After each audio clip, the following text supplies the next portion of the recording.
How's it going, guys? Welcome to Onslaught Reviews. My name is Adam, and today we're talking about Spider-Man Far From Home.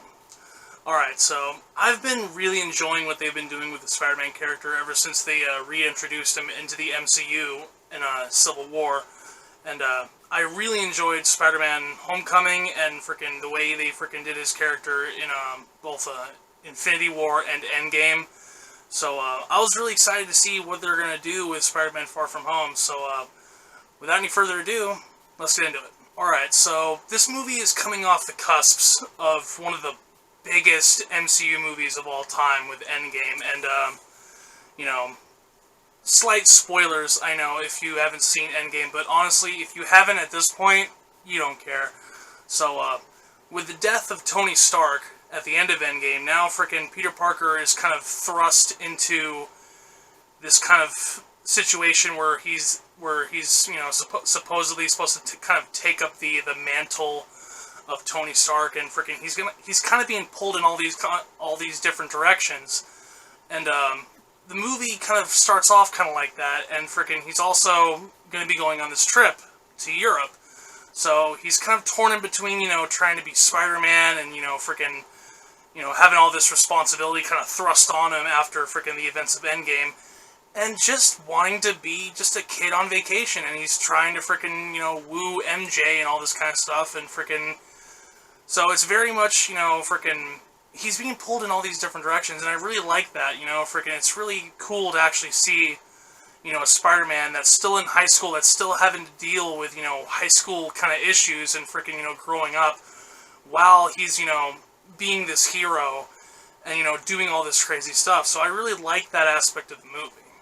Another thing that I really liked about this movie is the casting. Frickin' obviously Tom Holland and everyone that was in Spider-Man Homecoming does a great job, and frickin' the girl that plays MJ, I can't remember how to pronounce her name, but frickin' she does a great job. I love her portrayal of MJ. It's so much more realistic to nowadays, so frickin' it's really awesome to see that. But Jake Gyllenhaal as Mysterio is just awesome. And by the way, I know this could be considered a spoiler, because they kind of portray him in the trailers as, some sort of hero, but if you're familiar with Spider-Man and you're familiar with the Spider-Man villains, then you already know, Mysterio's a villain. I'm sorry if that spoils something for you, but, frickin' I can't, 5 minutes into the movie, I was like, alright, I have this pegged. I know exactly what's going to happen with Mysterio. And it more or less happens, so if that spoils the movie for you, to know that Mysterio, who is a villain in the comics, is also a villain in the movie, if that spoils anything for you, then, sorry, not sorry. But what I won't spoil is how they handle Mysterio, and how they handle, his abilities and stuff like that. That, I thought, was really interesting, and I thought it was actually it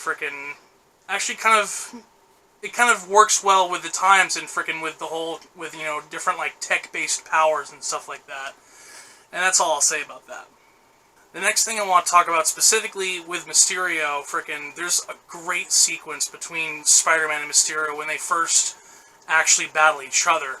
Because Mysterio uses basically illusion magic in the comics to make people see whatever he wants. And I've seen panels like this in the comic books, and it always looks really cool, and it didn't even occur to me that they were going to do that in the movie. I don't know why. I mean, I've read the comics and stuff like that, so I should have seen it coming. But it's such an awesome sequence. So when you see this movie, man, keep that in mind when Spider-Man and Mysterio kind of face each other as adversaries for the first time in the movie. And it's such an awesome sequence, man. I can talk about that sequence for hours, because it just keeps on going. When you think you're like, oh, okay, they're out. No, they're still fucking in the shit. And it was so cool, it was one of my favorite parts of the movie by far.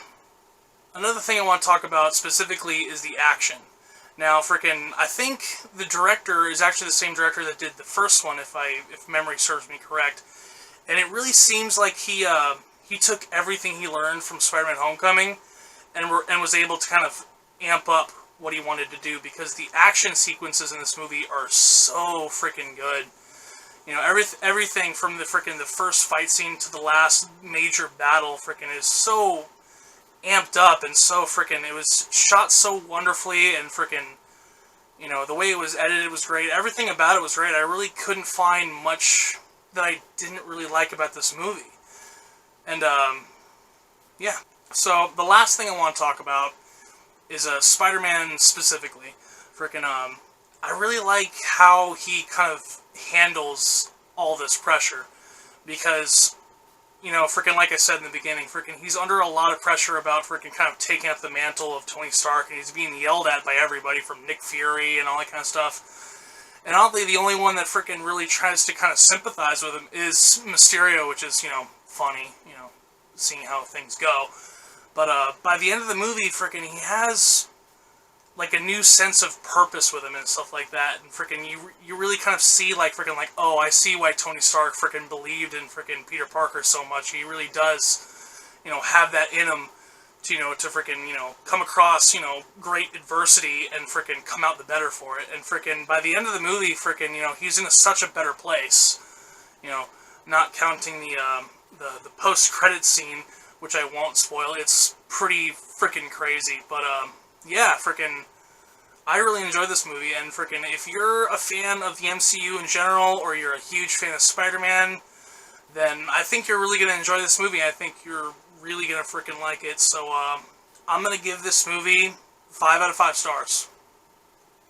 Alright guys, that's it for today. Freaking, if you like this video, go ahead and like it, comment, subscribe, share, all that kind of stuff. You know, if you've already subscribed, freaking go ahead and click that bell right next to the subscribe button, or if you haven't subscribed, subscribe, then hit the bell so you don't miss any of my videos. And trust me, freaking, I'm not going to blow up your feed.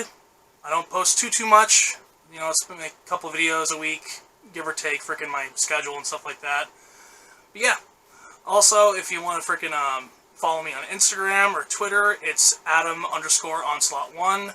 And stay tuned for next Wednesday, or this upcoming Wednesday rather. Freaking before the new Lion King movie comes out, I'm going to do a review for the original Lion King. And, yeah, because I love Lion King, and I want to kind of rewatch the first one before I see the new one, so yeah. So, stay tuned for that, and I'll see you in the next video.